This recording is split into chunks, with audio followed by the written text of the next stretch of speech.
વિસાવદરમાં મહેતા પરિવારના કુળદેવી મહાકાળી મંદિરે નવરાત્રિના અષ્ટમીનો માતાજીનો હવન યોજાયો હતો। વિસાવદરમાં ડાક બંગલા સ્થિત મહેતા પરિવારના કુળદેવી મહાકાળી મંદિરે યજ્ઞ યોજાયો હતો। ચૈત્રી નવરાત્રિના રોજ માતાજીનો હવન યોજાયો હોય વાત કરવામાં આવે તો વિસાવદરના ડાક બંગલા પ્લોટ ખાતે મહેતા પરિવારના કુળદેવી શ્રી મહાકાળી મંદિર આવેલ છે, જે મંદિરમાં વર્ષની પરંપરા મુજબ માતાજીની બંને નવરાત્રિ, ચૈત્રી નવરાત્રિ અને આસો નવરાત્રિ ધામધૂમથી ઉજવવામાં આવે છે। બહેનો દ્વારા માતાજીના ગરબા ગવાય છે।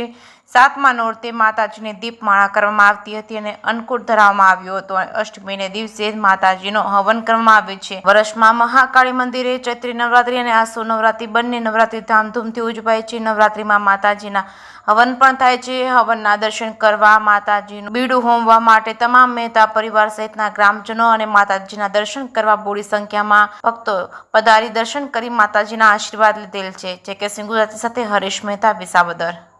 બોલો મહાકાળી માતા કી જય।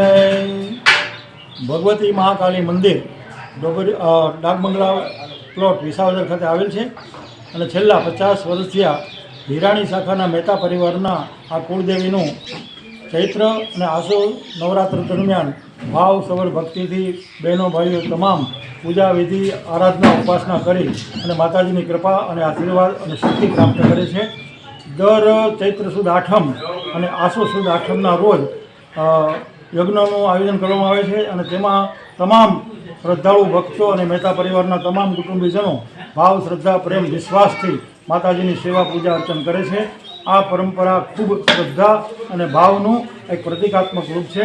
મા ભગવતી સૌની મનોવાંછના પૂરી કરે એવી માના ચરણોમાં સહૃદય પ્રાર્થના।